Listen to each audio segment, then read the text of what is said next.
हमारे चैनल को सब्सक्राइब करें और बेल आइकन दबाना ना भूलें।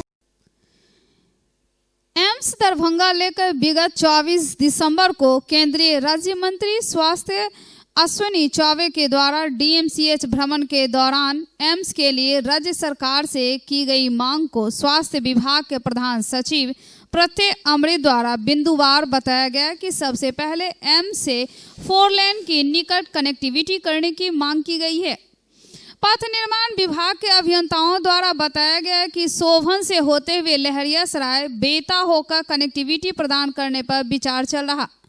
मुख्य सचिव ने भारत माला परियोजना के तहत बनाई जा रही सड़क को दुनार चौक से जोड़ने का सुझाव दिया, जिसमें दरभंगा हवाई अड्डा भी 4 लेन के समीप पड़ेगा। जिलाधिकारी द्वारा भी इसे श्रेष्ठकर बताया गया। वहीं दूसरी मांग के संबंध में बताया गया कि 4 महीने के अंदर 75 एकड़ जमीन एम्स को स्थानांतरित करने की मांग की गई है। प्रधान सचिव स्वास्थ्य विभाग ने बताया कि 75 एकड़ जमीन निर्धारित समय सीमा के पहले उपलब्ध करा दी जाएगी। इसके अंतर्गत post office, bank, OP, PhD का टावर एवं कार्यालय एवं बीएसएनएल का भवन शामिल है। इसके साथ ही राजीव गांधी आवास योजना के तहत निर्मित भवन में 50 परिवार रह रहे हैं। मुख्य सचिव ने कहा कि 50 परिवार को अन्यत्र शिफ्ट कर दिया जाएगा। शेष कार्यालय की आवश्यकता एम्स को भी पड़ेगी, इसलिए एक बार एम्स के लिए भवन निर्माण की योजना बनाने वाले एजेंसी से भी वार्ता कर ली जाए। प्रधान सचिव ने कहा कि मुख्यमंत्री की मांग है कि एम्स के लिए 20 मेगावाट विद्युत आपूर्ति की व्यवस्था राज्य सरकार द्वारा की जाए। वर्तमान में 33 केवीए का ग्रिड डीएमसीएच में संचालित है, जिसे अपग्रेड का 20 मेगावाट का कर दिया जाएगा। बैठक में बताया गया कि माननीय मंत्री ने इस 75 एकड़ जमीन को 1.5 मीटर भरवाने की मांग राज्य सरकार से की है। बैठक में सुझाव प्राप्त हुआ कि बिना पानी निकासी की व्यवस्था किए मिट्टी भराई का कार्य संभव नहीं है। मुख्य सचिव द्वारा सुझाव दिया गया कि इसके लिए इसी के एक हिस्से में बड़ा तालाब का निर्माण किया जा सकता है, जिससे इस क्षेत्र में जल जमाव की संभावना नहीं रहेगी। बैठक में संबंधित विभाग के साथ एक बार दरभंगा में बैठक करने का भी उन्होंने सुझाव दिया। खराब मौसम के कारण आज से 2 नए जगह दरभंगा से पूना और दरभंगा से हैदराबाद के लिए शुरू होने वाली पहली विमान सेवा के साथ साथ सभी उड़ान रद्द करना पड़ा, जिससे हवाई यात्रा करने के लिए दरभंगा हवाई अड्डा पहुंचे यात्रियों की परेशानी बढ़ गई। अपने सामानों और टिकट को हाथ में लेकर यात्री इधर उधर भटकते देखे गए। हालांकि स्पाइस जेट के अधिकारी मीडिया के कैमरे पर कुछ भी बोलने से साफ इनकार कर दिया, लेकिन बंद कैमरे में उन्होंने बताया कि दरभंगा से जाने वाली सभी फ्लाइट आज रद्द कर दी गई है। दरभंगा एयरपोर्ट पर ILS सिस्टम नहीं होने के कारण सर्दी के इस मौसम में कोहरे के बीच फ्लाइट को आने और जाने में काफ़ी दिक्कतें हो रही है। यही वजह है कि दूसरे जगहों से फ्लाइट दरभंगा तो पहुंच जाता है, लेकिन रनवे पर विजिबिलिटी नहीं होने के कारण कई बार फ्लाइट को अलग अलग जगह दूसरे जगहों पटना, कोलकाता, कभी वाराणसी डाइवर्ट करना पड़ता, जिससे सीधे दरभंगा एयरपोर्ट आने वाले यात्रियों को और ज़्यादा परेशान होना पड़ता है। हालांकि लगातार दरभंगा एयरपोर्ट को सभी अत्याधुनिक सुविधा से लैस करने की मांग भी जोर पकड़ने लगा है, ताकि दरभंगा से 24 घंटे उड़ान सेवा बहाल हो सके। मुजफ्फरपुर से दरभंगा एयरपोर्ट पहुंचे लोगों ने बताया कि उन्हें दिल्ली जाना था, इसलिए समय से दरभंगा एयरपोर्ट पहुंच गए, लेकिन यहां बताया जा रहा कि फ्लाइट रद्द है, जबकि आज मौसम भी ठीक है। ऐसे में क्या करें? विमान कंपनी कोई मदद नहीं कर रहा, सीधे पटना से फ्लाइट पकड़ने को कह रहा है। कोई अधिकारी ठीक से बात नहीं करते हैं, ना ही सही से कोई जानकारी दे रहे हैं। आखिर दरभंगा से दिल्ली जाने के क्या किराया ज़्यादा लेता है? ऐसे में पटना से दिल्ली जाने का टिकट कंपनी दे रही है, तो टिकट के दाम के अंतर को क्यों वापस नहीं करती? यह फिर पटना तक जाने का इंतजाम क्यों नहीं यात्रियों के लिए किया जाता? परेशानी है कि सही से सर्विस नहीं मिल रहा है। इतने पैसा लेकर के टिकट कटवाया और अब इमरजेंसी था जाना और जा नहीं पा रहे हैं। नई दिल्ली जाने थे, बताया जा रहा है कि कैंसिल हो गया, मौसम सही नहीं है, ये नहीं है, तो मतलब पटना से आप चले जाओ। पटना जाने में भी तो खर्चा लगता है ना। यहाँ से 1000-1200 खर्चा लगेगा। आपका टिकट कर दिया पटना से, यहाँ का टिकट का कॉस्टिंग अलग होता है, वहाँ का टिकट का कॉस्टिंग अलग होता है। बीच में जो डिफरेंसेस पार्ट है वो कौन देगा? 1500 का तो डिफरेंस होगा ना टिकट में। वहाँ पे जो टिकट 2000 में बुक होगी, यहाँ पे वही टिकट का 3000 कॉस्टिंग लगता है। अब प्लस जाने में, यहाँ से हम पैसेंजर को जाने में जो परेशानी होगी उसकी कॉस्टिंग अलग, मतलब डबल टिकट का कॉस्टिंग पड़ जाता है। क्या लग रहा है आज मौसम का क्या है? मौसम तो बहुत अच्छा है, जा सकती है। इसी सेम इससे खराब मौसम में फ्लाई किया है फ्लाइट सब। ये तो खाना पूर्ति वाली बात है, पब्लिक को परेशान करने वाली बात है। कहाँ से आए? मैं मुजफ्फरपुर से आया हूँ। तो पहले बताया गया था? कितना अरे पहले? 2-3 घंटा पहले बताया, तो पहले क्या हो गया, 3 घंटा पहले, 1.5-2 घंटा पहले तो ये अपने चेकिंग के लिए बुला लेते हैं यहाँ पे। माइंड मेकअप तो पहले से था ना। और दूसरी बात की इमरजेंसी में जाना पड़ता है ना, कोई फैमिलियर प्रॉब्लम है, बहुत तरह की परेशानी है, कोई वहाँ पे मेडिकल इशू है, कोई बहुत तरह के इशू है ना। तो आपको यहाँ से भेजने का कोई उपाय नहीं किया? कुछ उपाय नहीं कर रहा है। बोले कि इमरजेंसी हमको कोई भी तो व्यवस्था लगाओ, जबकि कस्टमर केयर का नंबर इसका कनेक्ट नहीं होता है, नेट पे सही से काम नहीं करता है इसका, हर जगह पे परेशानी है।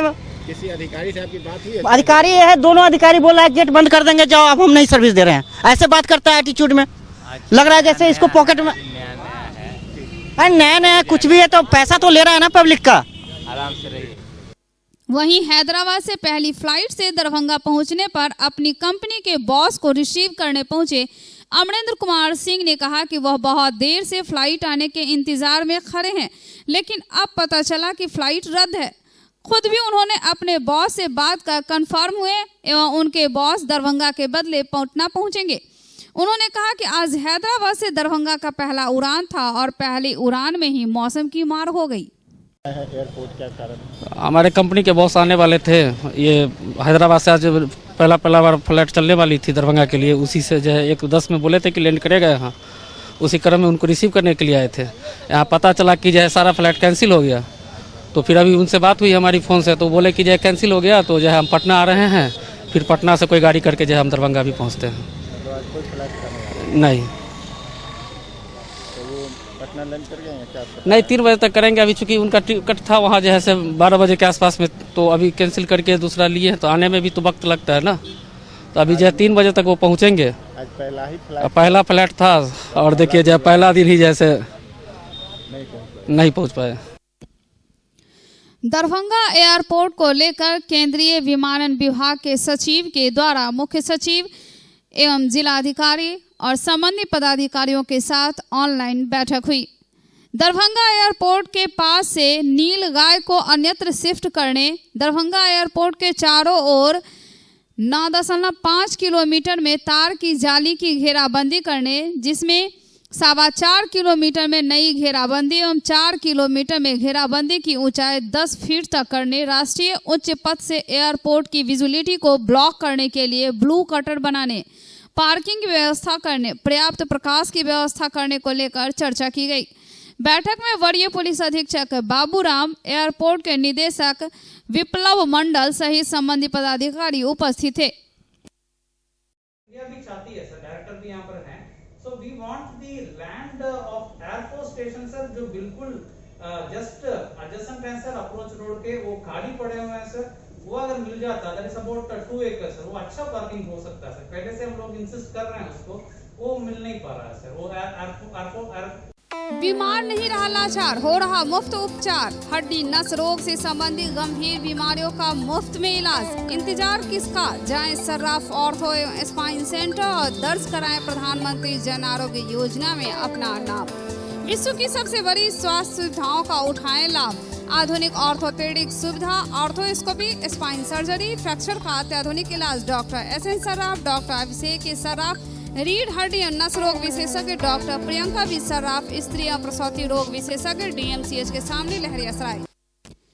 विधि व्यवस्था, भूमि विवाद, कार्यालयों के निरीक्षण एवं खाद्यान्न वितरण को लेकर प्रमंडलीय आयुक्त राधे श्याम शाह की अध्यक्षता में सभी अनुमंडल पदाधिकारी के साथ समीक्षा बैठक आयोजित की गई। उन्होंने एक एक कर दरभंगा प्रमंडल के सभी अनुमंडल पदाधिकारी से उनके क्षेत्र की विधि व्यवस्था की स्थिति की समीक्षा की। इसके साथ ही विगत 3 माह के अंतर्गत धारा 107, 144 एवं 145 के अंतर्गत की गई कार्रवाई की भी समीक्षा की गई।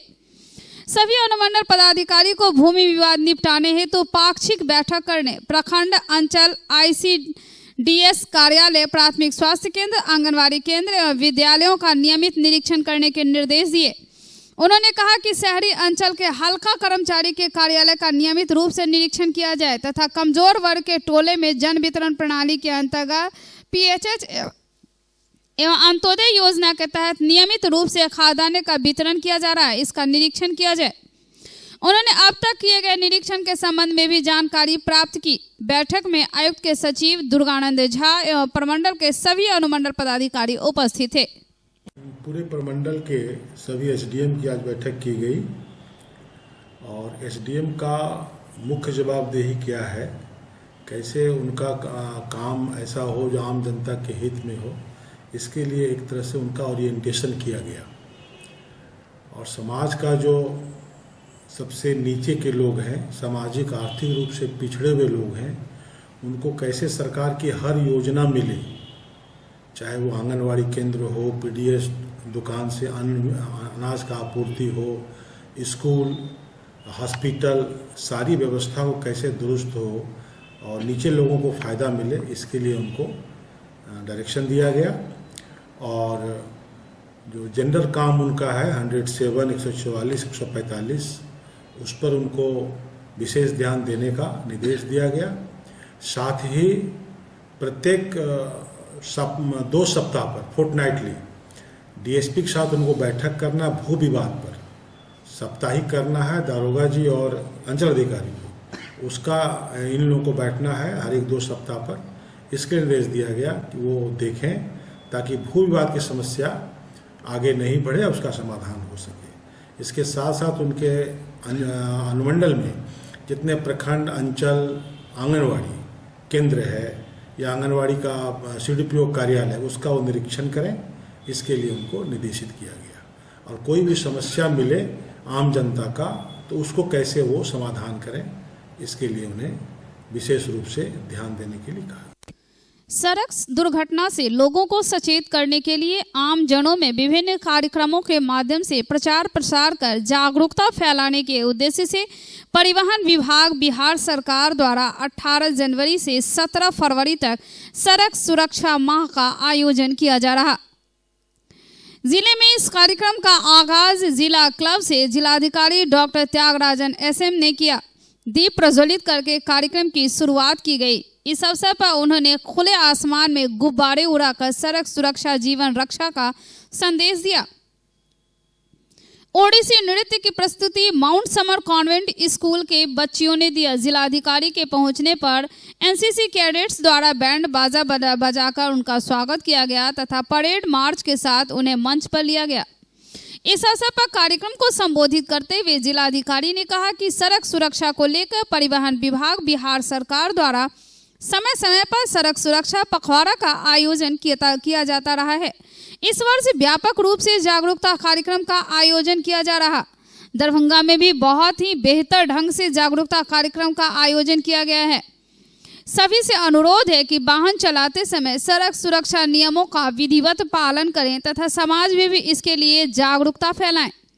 सरकार वैसी जगहों पर कुछ परिवर्तन करने पर विचार कर रही जहां बार बार सड़क दुर्घटना होती है। सड़क के बगल में अवस्थित स्कूलों के लिए बाउंड्री वॉल अनिवार्य कर दिया है ताकि कोई भी वाहन विद्यालय में प्रवेश ना कर सके और बच्चे दुर्घटनाग्रस्त ना हो सकें। वहीं इस अवसर पर वरीय पुलिस अधीक्षक बाबू राम भी मौजूद थे। उन्होंने कहा कि आमतौर पर देखा जाता है कि जितनी मौतें सड़क दुर्घटना से होती है, शायद ही इतनी मौतें अन्य किसी कारणों से होती हैं। जहां तक कि बड़ी से बड़ी बीमारी के कारण किसी को उतना नुकसान नहीं होता जितना कि सड़क दुर्घटना से होता है। इससे बचना बहुत ही आसान है। इसके लिए केवल थोड़ी सी जागरूकता एवं संयम की आवश्यकता है। यातायात के नियमों एवं छोटी छोटी आदतों को अपनाकर इससे बचा जा सकता है, जैसे दुपहिया वाहन हेलमेट पहनकर चलाना, 4 पहिया वाहन सीट बेल्ट लगाकर चलाना, नशे में गाड़ी न चलाना, लड़ना एवं युवाओं का अच्छी तरह से गाड़ी चलाना, उन्हें भीड़ भाड़ वाले जगहों पर वाहन चलाने से रोकना। इस कार्यक्रम का मुख्य उद्देश्य यही है कि हम सड़क पर यातायात के नियमों का पालन करें एवं सावधानी बरतें।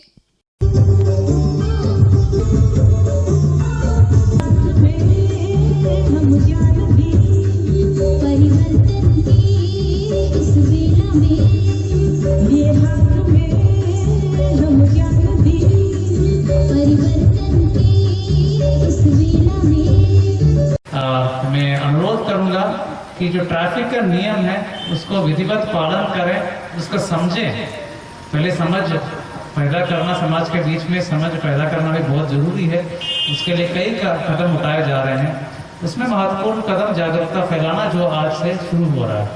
इसके अलावा सरकार द्वारा ब्लैक स्पॉट्स भी आइडेंटिफाई किया जा रहे हैं, जिन जगहों पर बार बार एक्सीडेंट्स होते हैं और उन जगहों पर किस प्रकार के परिवर्तन होना चाहिए ताकि एक्सीडेंट्स नहीं हो, एक्सीडेंट्स को रोका जा सके।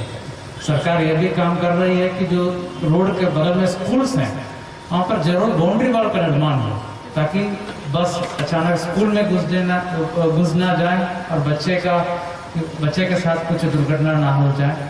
इस प्रकार की सोच और कदम उठाए जा रहे हैं। पूर्ण बिहार में सड़क सुरक्षा पखवाड़ा मनाया जा रहा है, जिसका उद्देश्य है आम लोगों के बीच में सुरक्षित ट्रैफिक को लेकर जागरूकता पैदा करना। आमतौर पर देखा जाता है कि जितनी मौतें एक्सीडेंट्स के कारण होती हैं, शायद ही कोई और कारण हो, यहाँ तक कि बड़ी से बड़ी कोई एक बीमारी के कारण भी इतना नुकसान नहीं होता जितना रोड एक्सीडेंट्स के कारण होता है।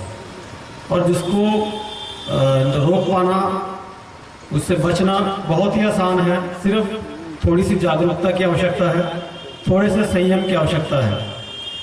छोटी छोटी चीज़ों को अपनाकर, जैसे 2 पहिया वाहन पर हेलमेट पहनकर, गाड़ी में 4 पहिया वाहन पे सीट बेल्ट पहनकर इन एक्सीडेंट से बचा जा सकता है। ओवर स्पीडिंग से बचकर, नशा करके गाड़ी ना चलाकर, जो हमारे बच्चे हैं, माइनर हैं, बिगनर हैं, जिनको अच्छे से गाड़ी चलानी नहीं आती है, ऐसे लोगों को ट्रैफिक के बीच में भीड़ भाड़ वाली जगहों पे वाहन चलाने से रोककर अधिकांश दुर्घटनाओं से बचा जा सकता है। सुप्रीम कोर्ट के आदेश के आलोक में इस बार सड़क सुरक्षा सप्ताह न मना करके सड़क सुरक्षा माह मनाया जा रहा है, जो दिनांक आज 18 जनवरी से लेकर 17 फरवरी तक निर्धारित किया जाएगा। इस 1 महीने में हम लोग अलग अलग कार्यक्रमों की रूपरेखा तैयार की गई है। इसी क्रम में आज हमारा उद्घाटन का कार्यक्रम था। एनसीसी का भी एक परेड मार्च रैली है जो लोगों को जागरूक करेंगे। फिर हर दूसरे दिन पे हम लोग एक कार्यक्रम का निर्धारण किए हैं जिससे लोगों को जागरूक भी किया जाएगा और निरंतर फिर इस पे जो ट्रैफिक वायलेशन होंगे उसके ऊपर फाइन भी की जाएगी। समय समय पर इस पे कार्यक्रम निर्धारित हैं, चाहे वो पेंटिंग कॉम्पिटिशन होंगे स्कूल्स में। मुख्य उद्देश्य है कि लोगों को जागरूक किया जाए। एक बार चार्ज करें, 80 किलोमीटर चलाएं। I am electric, I am the future. No license, no registration, no insurance, no pollution. Only Yuvraj Hero electric. Hero electric करें सालाना 36,000 रुपए से भी ज्यादा की बचत। Easy finance available.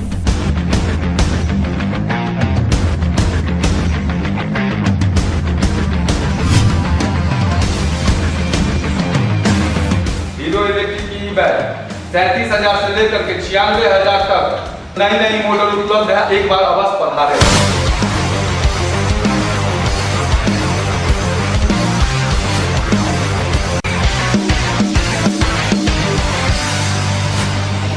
नमस्कार, युवराज हीरो इलेक्ट्रिक में आप सबका स्वागत है। Yuvraj Hero Electric, Saidnagar, Acme road, Laheria Sarai, Darbhanga. देखिए, बिहार में अब क्राइम का बात करना बेईमानी हो, क्योंकि आप सभी जानते हैं, सभी लोग घूमने फिरने वाले व्यक्ति हैं, होशियार हैं। आप सभी जानते हैं कि बिहार में प्रशासन नाम की कोई चीज़ नहीं है और जितने आपराधिक तत्व हैं वो इस बात को मान के चल रहे हैं जब कोई भी क्राइम करेंगे पकड़े नहीं जाएंगे। आप अभी पटना का मामला देखे होइएगा, रुपेश सिंह का हत्या हुआ मुख्यमंत्री के घर से 1-1.5 किलोमीटर दूर। पूरा पुलिस महकमा 1 किलोमीटर पर है और आज तक उसका कोई सुराग नहीं मिल सका। आप कल देखिए हाजीपुर में दिन दहाड़े रवि रंजन झा को मार के गिरा दिया गया। आज फिर बख्तियारपुर में मर्डर हो गया दिन दहाड़े। मैं समझता हूँ जो जितना ये कर रहे हैं, मुख्यमंत्री की बौखलाहट ये साबित करती है, जो मुख्यमंत्री समझ रहे हैं जो उनसे कुछ कंट्रोल नहीं हो रहा है। पुलिस महकमा उनके आदेशों को नहीं मान रही है, इनको नॉन सीरियस कर दी है। अब इसमें किसका हाथ है, कौन मुख्यमंत्री को बदनाम की मने हो रहे हैं, लेकिन एडमिनिस्ट्रेशन नहीं हो रहा है इसमें उनसे कंट्रोल। मैं समझता हूँ जो मुख्यमंत्री को अपना गुस्सा जो दिखाए हैं आप लोग पर परसों, वो छोड़ करके प्रशासन पर ध्यान देना चाहिए। जमीनी विवाद को लेकर दो पक्ष आपस में भिड़ गए। घटना बहादुरपुर थाना क्षेत्र अंतर्गत सैदनगर की है। हालांकि यह भी कहा जा रहा है कि घटने में दोनों पक्ष में गोलियां भी चली है, लेकिन यह बात कहां तक सत्य है, यह जांच का विषय है। घटना की सूचना मिलते ही लहरियासराय थाने की पुलिस पहुंची और जांच में जुट गई। सिटी एसपी अशोक कुमार प्रसाद ने बताया कि दोनों आपस में पार्टीशन और बंटवारे को लेकर विवाद है और एक पक्ष खिड़की खोलना चाह रहा तो दूसरा पक्ष खिड़की खोलने से रोकने का प्रयास कर रहा और इसी में दोनों लड़ बैठे। दोनों तरफ से कुछ लोगों के जख्मी होने की भी बातें कही गई है। देखो, ये दोनों आपस में ही पार्टीशन और बंटवारा को लेकर विवाद है और आज जो है वो खिड़की एक पक्ष खोल रहा था, दूसरे पक्ष ने खिड़की खोलने से रोकने का प्रयास किया और उसी में दोनों लड़ बैठे हैं। दोनों तरफ से कुछ लोग जख्मी हुए हैं और अभी थाना में दोनों ने आवेदन दिया है। दोनों पक्षों पे कार्रवाई होगी। उसकी भी बात है, वो वहाँ थानाध्यक्ष बहादुरपुर उसकी जांच कर रहे हैं और यदि किसी ने इस प्रकार का अस्त्र शस्त्र का प्रयोग किया होगा तो वो भी जब्त की जाएगी और कैंसिलेशन का कार्रवाई किया जाएगा। Global health care and diabetes research centre, जो बिहार में पहला अंतर्राष्ट्रीय तकनीक एवं आधुनिक सुविधाओं से लैस सुपर स्पेशलिटी डायबिटीज केंद्र है, जहां एक छत के नीचे डायबिटीज से संबंधित सारी सुविधाएं मौजूद हैं, जैसे कि diabetes heart care, diabetes eye care, diabetes neuro care, diabetes foot care, diabetes pharmacy और डायबिटीज प्रयोगशाला। पता जीसस एंड मैरी स्कूल के पास, रहमगंज, दरभंगा, बिहार। डीएमसीएच के आइसोलेशन वार्ड में medical lab technician Aqeel Ahmad ने कुल 20 लोगों का कोरोना जांच के लिए जांच सैंपल लिया, जिनमें 7 प्रशिक्षु जीएनएम, 1 चिकित्सक थे तथा 13 अन्य लोग जांच का सैंपल दिए, जिसे आरटी-पीसीआर जांच के लिए दरभंगा मेडिकल कॉलेज के माइक्रोबायोलॉजी विभाग में ले जाया गया। दरभंगा मेडिकल कॉलेज माइक्रोबायोलॉजी विभाग में प्रतिनियुक्त medical lab technician Aqeel Ahmad ने बताया कि जब भी वो डीएमसीएच आइसोलेशन में जांच सैंपल लेने जाते हैं तो ज़्यादातर मेडिकल, इंजीनियरिंग तथा पारा मेडिकल के छात्र एवं छात्राएं द्वारा यह बताया जाता है कि कॉलेज में पढ़ाई शुरू हो रहा है, जिसके लिए वहां आरटी-पीसीआर जांच का सैंपल लेने से 3 दिनों के अंदर रिपोर्ट मांगा गया है। अभी जीएनएम प्रशिक्षु छात्राओं का भी प्रशिक्षण शुरू किया जा रहा है। इसके तहत जीएनएम प्रशिक्षण में कोरोना आरटी-पीसीआर निगेटिव जांच रिपोर्ट वाले को ही प्रशिक्षण में शामिल किया जाएगा, जिस कारण ज्यादातर जीएनएम प्रशिक्षु प्रशिक्षण के लिए अपना जांच कराने आ रही हैं। आज डीएमसीएच आइसोलेशन में कुल 20 कोरोना संदिग्ध मरीजों का जांच सैंपल लिए, जिसे आरटी-पीसीआर जांच के लिए दरभंगा मेडिकल कॉलेज के माइक्रोबायोलॉजी विभाग में जांच के लिए ले जा रहे हैं। बढ़ते अपराध, हत्या, महिला उत्पीड़न के खिलाफ भाकपा माले इंसाफ मंच के संयुक्त बैनर तले पोलो मैदान से लहरियासराय टावर तक प्रतिवाद मार्च निकाला गया। आज दरभंगा जिला सहित संपूर्ण बिहार में अपराधी बेखौफ है और आम आदमी असुरक्षित है। लड़कियां जब स्कूल जा रही है वो सुरक्षित घर नहीं जा रही है, उसको गैंग रेप करके पुल के नीचे फेंका जा रहा है। जाले के मिल्की गांव में लड़कियों के साथ जो बलात्कार हुआ, बलात्कारियों पर FIR दर्ज किया गया, लेकिन वहां के अपराधियों के संरक्षण में कुछ लोगों के द्वारा उस पीड़िता से FIR को वापस लेने की मांग किया गया। पीड़िता जहर खाने के लिए मजबूर हो गई। आज वो DMCH में जिंदगी और मौत से जूझ रही है। मधुबनी में गूंगी लड़की के साथ गैंग रेप होता है और प्रशासन मुख्य दर्शक बना रहता है। हम बिहार सरकार को कहते हैं, यहाँ पर निकम्मी SSP दरभंगा की जो SSP है उसको बर्खास्त करिए, दरभंगा से भगाइए और अपराध मुक्त दरभंगा बनाने की गारंटी करिए।